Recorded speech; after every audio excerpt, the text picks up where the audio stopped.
tardes. Hoy, martes 26 de mayo del año 2026, doy inicio a la charla número 177, la que tendríamos que haber visto el martes pasado, pero bueno, por un problema eléctrico no se pudo grabar, así que lo hacemos hoy.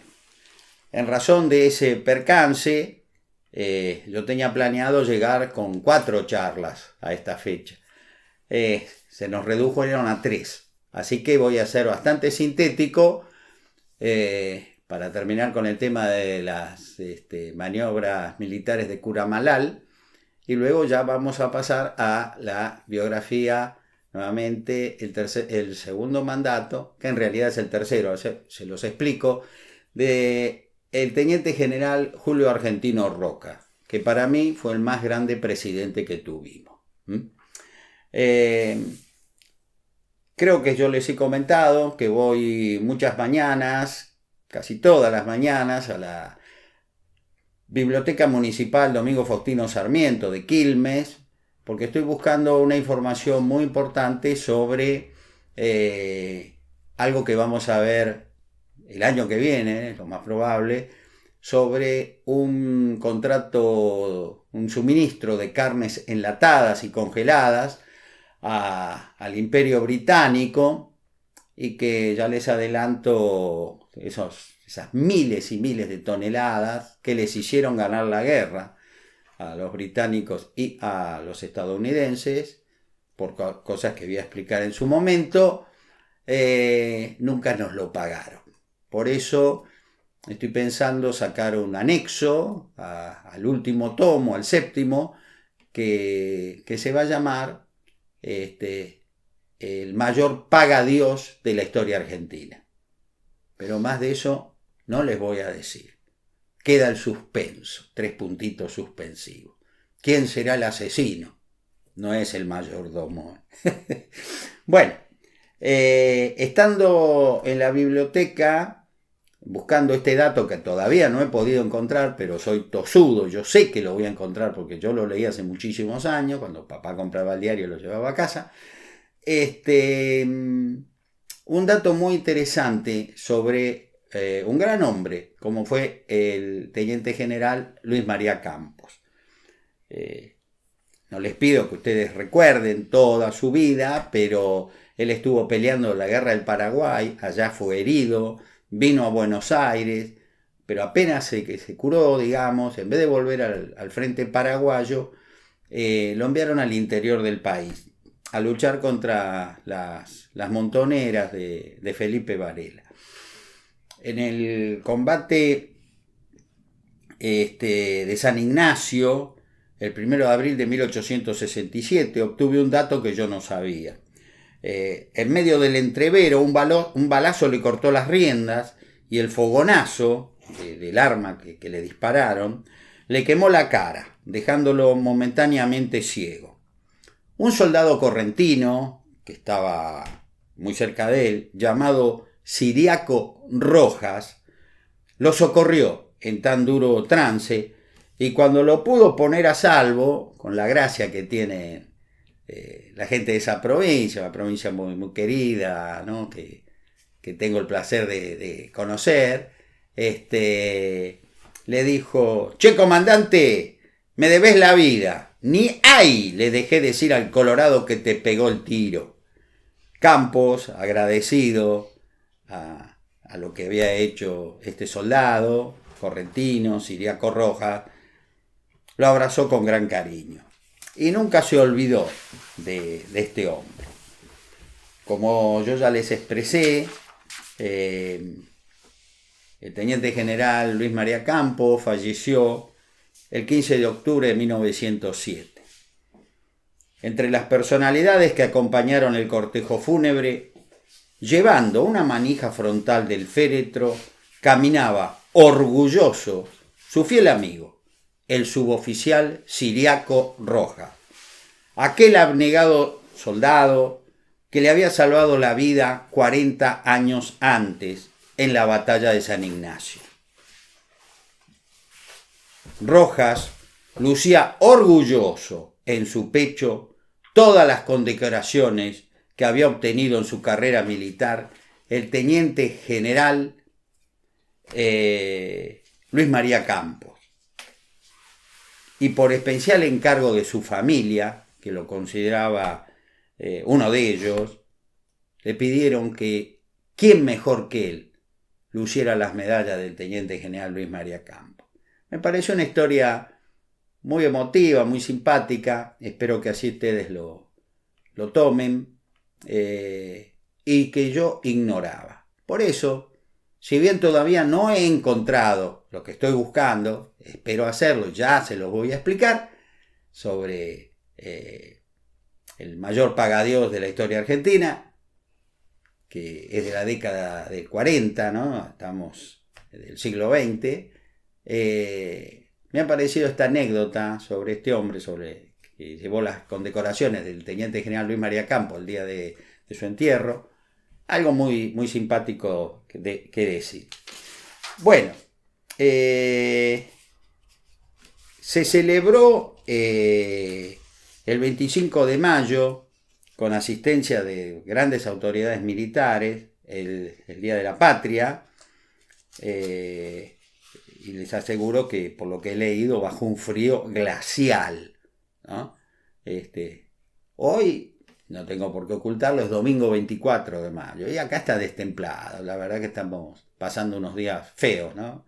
Nublado, baja temperatura, pero en Curamalal la cosa fue muchísimo peor. Se llegó al dicho campamento el doctor Carlos Pellegrini, un personaje, la pucha, muy, muy importante, y bueno, y se brindó por la patria. Ese día se repartió carne con cuero a toda la tropa, que estoicamente asistió al izamiento de la bandera, se cantó el himno bajo una pertinaz lluvia, no llovizna, lluvia glacial. O sea, que mejor comparación para lo que es la cordillera de los Andes, imposible. Bueno, yo acá por una razón de tiempo, porque de 4 días que tenía, ahora tenemos 3, yo en el tomo 6 hablo de la ejercitación llevados a cabo por la infantería, por la caballería y la artillería. Una cosa novedosa para la época fue de la Ciudad Blanca, que era donde estaban las carpas, donde se hicieron las maniobras de Curamalal, al pueblo de Pigüé, que hoy es una hermosa ciudad, ya lo he dicho en varias oportunidades. Se aprovechó el uso de bicicletas. ¿Qué tal? Para muchos una locura. Había gente que los miraba, ¿qué es eso? Pues no se conocían prácticamente. Y con las bicicletas andaban mejor que llevando los caballos. O sea, hábiles ciclistas, soldados ciclistas, correo, iban del campamento al pueblo y del pueblo al campamento, ¿no? Y es así que se llegó a crear una compañía de ciclistas estafeta, que tenían un uniforme especial. Fíjense, gorra de paño azul acero, barbijo charolado rodeado de un galón de esterilla de oro con el atributo que era una estrella de metal dorado, de 4 puntas, cruzada con una pluma, blusa azul gris, de cuello doblado, prendida al frente con botones ocultos por una cartera, bolsillos a los costados, hombreras de estambre dorada, pantalón de color de la blusa con una franja azul acero y polaina de cuero color marrón abrochada a un costado por medio de correas dobles en forma de lazo que pasan por ojales de metal, ¿no? También se usaron palomas mensajeras, ¿no? Las palomas mensajeras la humanidad las usaba desde la época de los griegos, los romanos, usaban los asirios, todo el pueblo usaba. Bueno, acá nosotros usamos las palomas mensajeras, y algunas llegaban a Pigüé y otras directamente a Buenos Aires.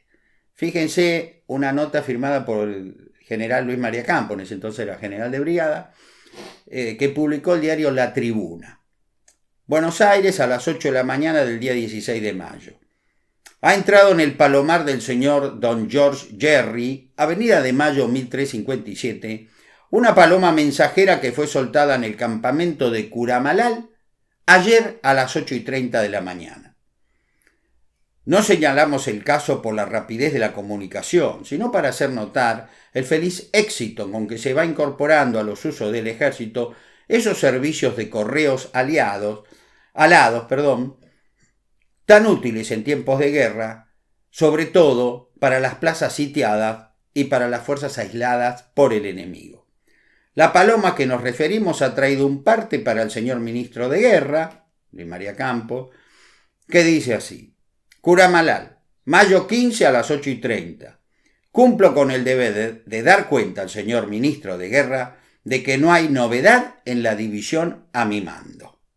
¿No? O sea, perfecto. Se demostraba lo exitoso de tener palomas mensajeras. En una de las maniobras militares que se hizo, muy realista, lamentablemente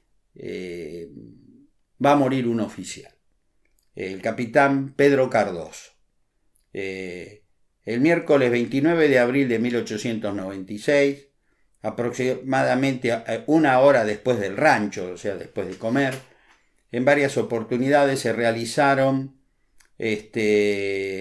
maniobras, qué sé yo, y una de ellas fue escalar una altura de unos 650 metros de piedra viva cortada a pique. Y en esa operación se produjo la muerte repentina por el esfuerzo realizado del capitán Pedro Cardoso, un mendocino muy respetado entre sus hombres, que se desempeñaba provisionalmente como segundo jefe del primer batallón del regimiento de infantería número 10. El diagnóstico de su deceso se produjo diciendo que fue por anginas pectorales. En este tipo de ascenso muchas veces era necesario suspenderse en el vacío solo con las manos para seguir subiendo, siendo necesario para ello estar en las mejores condiciones físicas, y ese estado no se tenía cuando se estaba haciendo la digestión. Fue un mal horario, a una hora del almuerzo, bueno, lamentablemente, a raíz de su muerte se suspendieron ese tipo de ejercitaciones sin el debido descanso, pues era muy riesgosa. Como no se había llevado féretros, no se llevaron féretros a las maniobras, se improvisó uno con los cajones de los fusiles Mauser, modelo 1891, provenientes de Alemania. Y bueno, se hizo un féretro del capitán Pedro Cardoso, y así descansa en el cementerio, que es impresionante, de Pigüé, porque les aclaro que el cementerio de La Recoleta queda disminuido frente al de Pigüé. Es impresionante. Y ahí está la tumba de este héroe de la patria que en un esfuerzo, en una maniobra, falleció. El capitán Pedro Cardoso, un mendocino, que bueno, que lamentablemente perdió la vida en las maniobras, lo que demuestra la seriedad con la que se ejecutaron las mismas. Entre las enfermedades sufridas, se tomó debida nota, ¿no es cierto?, de las mismas. Por ejemplo, hubo escarlatina, bueno, gripe, cosas que por el frío eran de esperar, ¿no? Bueno, yo acá me tengo que saltear algunas cosas que son interesantes, en la obra están, por supuesto, y quiero contar una simpática postilla de las maniobras que la relató posiblemente el último soldado que hizo la conscripción en 1896, y que yo tuve oportunidad de detectar esta información en el museo de la ciudad de Pigüé. Y bueno, como es una cosa simpática, luego de contar lo de la muerte lamentable del capitán Pedro Cardoso, vamos a cerrar el tema de las maniobras para ir avanzando, a recuperar el tiempo perdido. de la charla que no dimos el martes pasado. El cabo conscripto Miguel Domine, de 88 años de edad, recordó a un periodista en 1964 cómo fueron esas maniobras, ¿no? Hoy la gente vive más, pero en el año 1964 llegar a los 88 años, la pucha, era todo un acontecimiento. Hoy hay mucha gente que llega a los 100 años, ya no nos sorprende más. Avances de la ciencia, de la medicina y de la farmacopea también, ¿no? Bueno, vamos al relato de esto tan simpático, que también lo tiene como partícipe al general Luis María Campos. Domine así lo recordaba. El general Campos era un hombre bajito, pero bravo, bravísimo. Observó que yo me disponía a efectuar un disparo apoyando el arma en el hombro izquierdo. Se puso furioso, me retó y le habló. Fíjense, yo no sé nada de armas, pero bueno, uno para tirar hace esto, ¿no? Apoya acá en el hombro derecho. No, este hacía así, al revés, porque era totalmente zurdo, ¿no? Entonces, cuando Luis María Campos lo ve, hablando criollo, se lo quería comer crudo. ¿Qué está haciendo, güey? Después se calmó y dijo, bueno, yo tiro así porque yo soy zurdo. Bueno, lo voy a dejar tirar con la izquierda. Tire. Yo voy a ver cómo lo hace. Imagínense este pobre soldado, ¿no? Este conscripto, asustado, tenía el ministro de guerra ahí, enojado porque él agarraba el fusil al revés. Entonces, el comandante de la división se puso, este hombre tira 5 disparos, ¿no? Dispara 5 tiros, 3 de los cuales impactaron en el centro del blanco. ¡Epa! Domine tenía puntería, ¿eh? Entonces, ¿qué hizo Luis María Campos? Repito sus palabras. Entonces, el comandante de la división se puso tan contento que me abrazó. Después llamó a los oficiales y les dijo que yo quedaba liberado del servicio militar y que mientras estuviera allí, nadie sino él me podría mandar. Días más tarde, Domine fue ascendido a cabo, conscripto, y mientras estuvo el general Luis María Campos ahí en Curamalal, era, digamos, una especie de ordenanza, ¿no? Pero miren qué anécdota increíble. Y se le acordaba a este viejito con mucho cariño cuando tenía 88 años. Así que me ha parecido algo muy simpático recordar esto que le ocurrió al conscripto Miguel Domine en Curamalal en 1896. El éxito de las maniobras fue impresionante en Curamalal y en el resto del país donde se hicieron. En las conclusiones, por supuesto, hubo detalles para corregir, para eso se hacen las maniobras, pero estaban todos felices, habían superado por lejos los mejores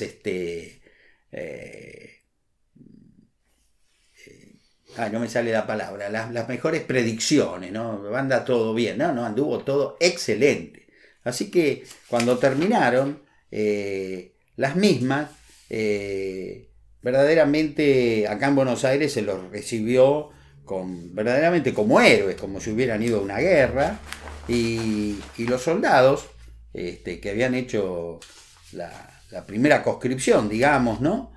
Estaban más que dispuestos a, si es necesario, vamos a la guerra, si nosotros estamos fenómenos, ¿no? Pensaban así, había un gran espíritu de patriotismo, ¿no? Y estaban todos convencidos que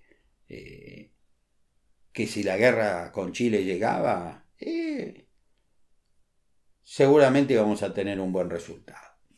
Bueno, pasamos al capítulo 90 de la obra, en el 6º tomo, que es la segunda presidencia del teniente general Julio Argentino Roca, 1898-1904.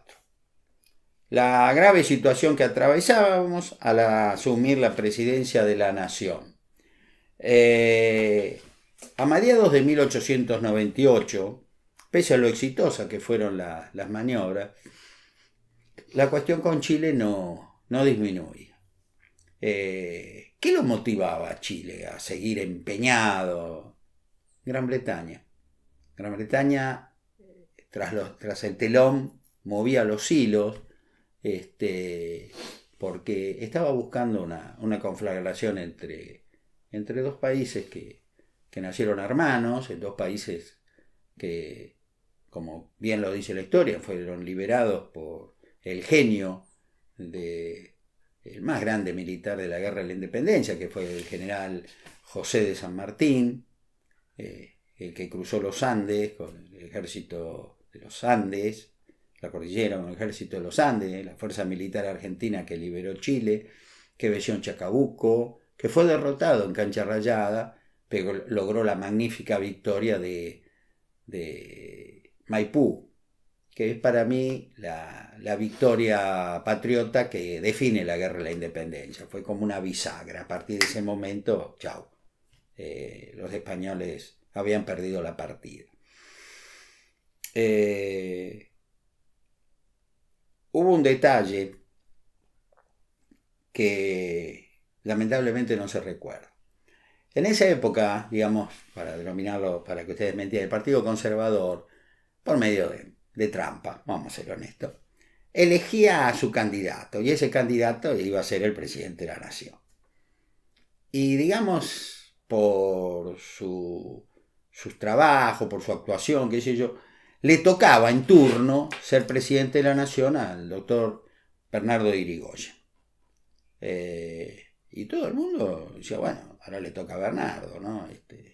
Es lo que corresponde. Como la situación con Chile era grave, con honestidad, no sé si fue en su domicilio, en un café, no sé, en el círculo militar, no lo sé. La cuestión que Bernardo Irigoyen fue a verlo al general Roca y le dijo, general, usted tiene que ser el presidente. Roca, me imagino, se habrá sorprendido. Dice, pero no, doctor. Bueno, entonces, cuando Bernardo Irigoyen le dice que él tiene que ser el presidente, Roca, sorprendido, dice, pero no, doctor, digamos, diciendo que ahora le toca a usted. No, general, no. Cuando en Chile sepan que usted es nuevamente presidente de la nación, bueno, lo van a pensar dos veces. Porque usted es Roca, el general Roca, ¿entiende? Yo soy civil, yo puedo colaborar en lo que usted quiera y le parezca que pueda servirle, pero el presidente es usted. Gesto patriótico del doctor Bernardo Irigoyen, que pocos conocen, que pocos recuerdan. Por eso a mí me ha parecido importante recordarlo. Cuando el general Roca, el 12 de octubre de 1898, jura como presidente, tenía la Biblia, y la Biblia no estaba en un escritorio, la tenía en sus manos el general Bartolomé Mitre, que digamos le tomó el juramento como presidente de la nación. ¿Eso qué significaba? Que todo el frente interno político estábamos unidos. Y en Chile leyeron muy bien lo que eso significaba. La defensa nacional, por supuesto, al asumir Roca fue prioridad absoluta. Los artículos 12 y 13 de la ley 3727 había establecido con gran minuciosidad las variadas tareas que le competían al Ministerio de Guerra, al Ministerio del Ejército y al Ministerio de Marina, que se habían dividido, ¿no?, sus funciones. En pocos años, por la gran tarea que desarrollaría el coronel Pablo Riccieri, al ser nombrado por el presidente Julio Argentino Roca como ministro de Guerra, la transformación que sufrió el ejército argentino sería de tal magnitud que pocos lo hubieran creído posible en tan estrecho marco temporal y en un cambio trascendental. La inteligencia militar pasaría a tener el carácter de orgánica. porque hasta ese momento, digamos, hacíamos espionaje, en este caso sobre Chile, a la Sanfanzón, como fuera saliendo. No, así nos seguimos más. Ya lo vamos a ver. El panorama internacional. Es importante ubicarnos en tiempo y espacio. ¿Qué pasaba en el mundo en ese momento? En 1898, sorpresivamente, explota y se hunde el crucero Maine en la bahía de La Habana, posesión española de Cuba, posesión española, que da inicio a un conflicto armado entre los Estados Unidos y los españoles. Los españoles les decían, nosotros no hicimos nada, socorrimos, explotó el barco, nosotros socorrimos a la víctima. Que Estados Unidos dijo, no, ustedes hundieron el barco, al diablo, y fueron a la guerra. En esa guerra, España va a perder Cuba, Puerto Rico, que hoy sigue siendo ahora un estado asociado de los Estados Unidos de América, Filipinas, donde Estados Unidos retiene 2 poderosísimas bases militares, y la isla de Guam, en Oceanía. En Cuba, creo que es más conocida, está la base de Guantánamo. Cuando Estados Unidos le da la independencia a Cuba en 1903, se quedó con un pedacito. Con Filipinas va a ser lo mismo con esas 2 bases.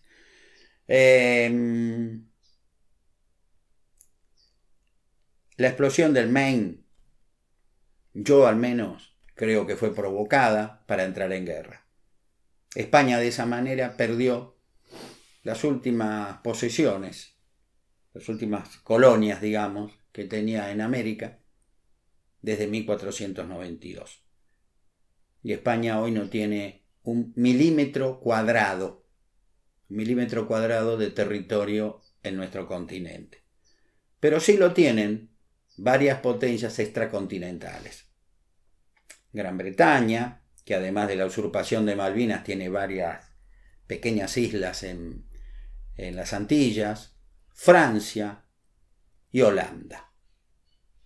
España y Portugal, que fueron las potencias más poderosas, las primeras en llegar a América, especialmente España, no tienen ni un milímetro cuadrado.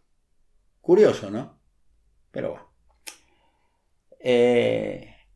El sábado 4 de febrero de 1899 quiebra en París la Compañía del Canal Interoceánico del Canal de Panamá, acontecimiento que derivará en la compra de la mayor parte de sus acciones por parte del gobierno estadounidense, que aumentará de ese modo su gravitatoria presencia en el Caribe iniciada el año anterior.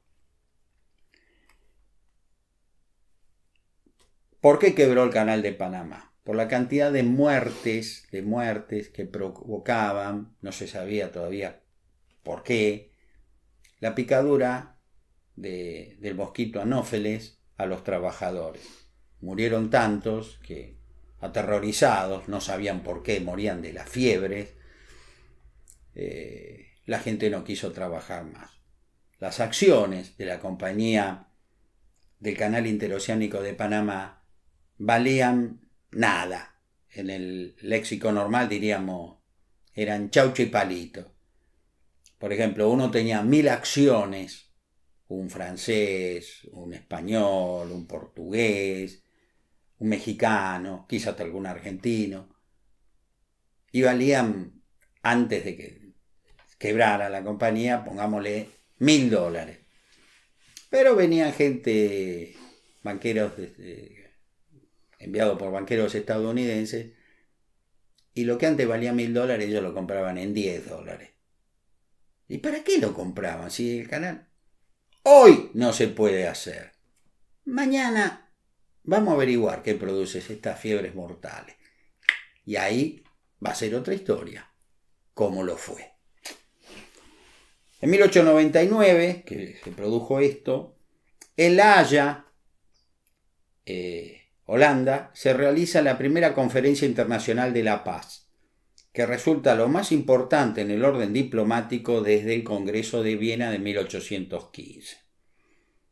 En la posesión británica de Sudáfrica se inicia la guerra de los Boers, al pretender los descendientes de los holandeses que habitaban El Cabo, Natal, Orange y Transvaal crear un estado independiente del Imperio Británico, como existía hasta el lunes 6 de enero de 1806, momento en que fueron conquistados por las tropas británicas que comandaba el general David Byrd.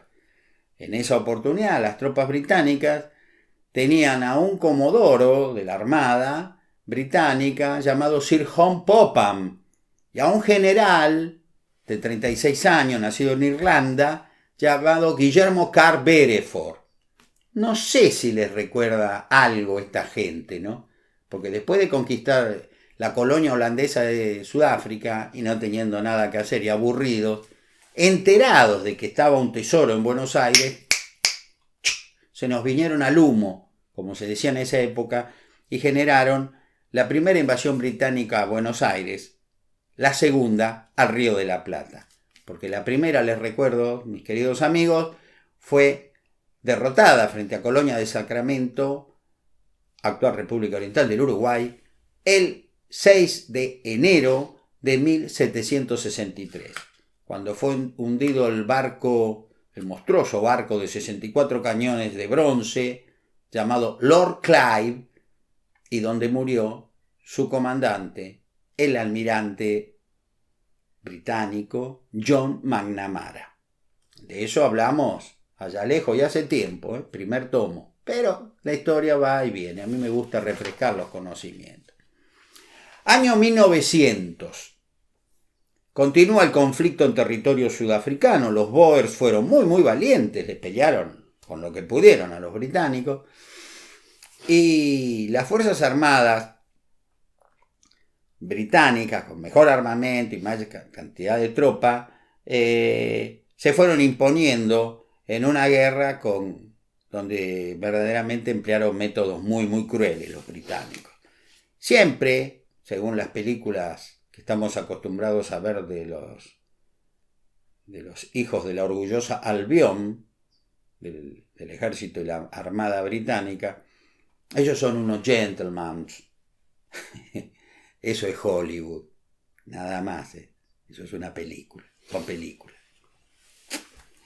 El domingo 29 de julio de 1900 fue asesinado en la ciudad de Monza el rey Umberto I de Italia por un anarquista llamado Gaetano Bresci. El rey Umberto I, como le decían la colonia italiana acá, Umberto I, fue un gran amigo de Argentina. No nos tenemos que olvidar de eso.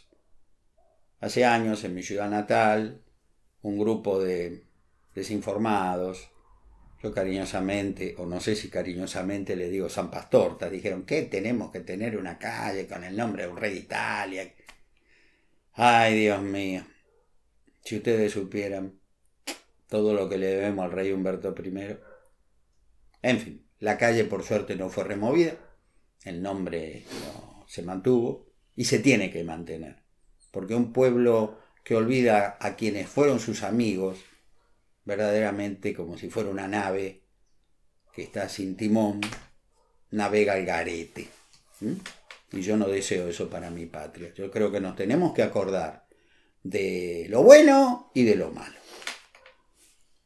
El presidente Julio Argentino Roca decretó duelo nacional por 3 días y además, en un acto de entera justicia, a fin de recordar su memoria, se ordenó que calles de las principales ciudades del país lleven su nombre, en agradecimiento a quien tanto ayudó a la República Argentina en momentos de seria dificultad al autorizar la venta de modernos buques de guerra. Ahora nos vamos a París, en la exposición universal que se realizó en la capital francesa, que fue inaugurada como la marcha triunfal de la civilización. Uno de los lugares más visitados fue el pabellón argentino, que recibió varios premios por la calidad de los productos exhibidos, demostrativos de nuestra pujanza. En la exposición se comenta con grandes elogios nuestra recuperación económica en tan solo una década, recordemos la crisis de 1890. Argentina vuelve a ser considerada como tierra de promisión para la humanidad. Comienza en China la guerra de los Boxers, que precipita una increíble intervención de varias potencias mundiales que buscan sacar tajada del territorio chino y obtener las más ventajosas posiciones en las nuevas relaciones económicas que establecerían en ese país con los vencidos. En Alemania, el conde alemán Ferdinando von Zeppelin crea el primer aerostato dirigible rígido del mundo, cuyo armazón de duraluminio se estabiliza por medio de globos inflados con hidrógeno, gas que luego fue reemplazado por helio por ser menos inflamable. Instalados estos grandes bolsones, digamos, en sus compartimientos recubiertos en su exterior por duras telas de algodón. Rápidamente se le dio uso en el área de la inteligencia militar a estos dirigibles, pues esto va a revolucionar la obtención de información sobre el ambiente geográfico enemigo. Gracias a él nació la aerofotografía. Y así, por primera vez en la historia, el terreno que ocupaba el enemigo apareció tal cual era, en unas pocas horas, facilitando la tarea del analista de inteligencia y de los estrategas. El arte de la guerra se resume a lo siguiente: conocer siempre lo que ocurre del otro lado de la colina, dijo una vez Napoleón, el gran Napoleón Bonaparte. Y ahora, gracias al dirigible, eso se podía cumplir. En el año 1901, con el inicio del siglo XX, la noticia más importante fue la muerte de la reina de Gran Bretaña y emperatriz de la India, Victoria I, quien gobernó por 64 años, periodo que se conoce en la historia como la era victoriana. No voy a seguir avanzando sobre este año, pero sí les quiero decir algo que a mí me llamó mucho la atención. El siglo XX comenzó en el año 1901 y el siglo XXI comenzó en el año 2001.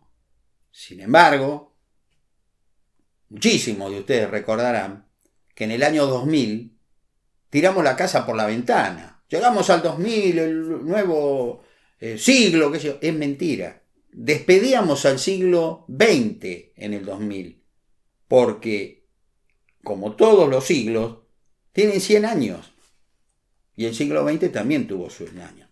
Empezó en 1901 y terminó el 31 de diciembre del año 2000. El 1 de enero del 2001 comenzó este siglo que estamos transitando.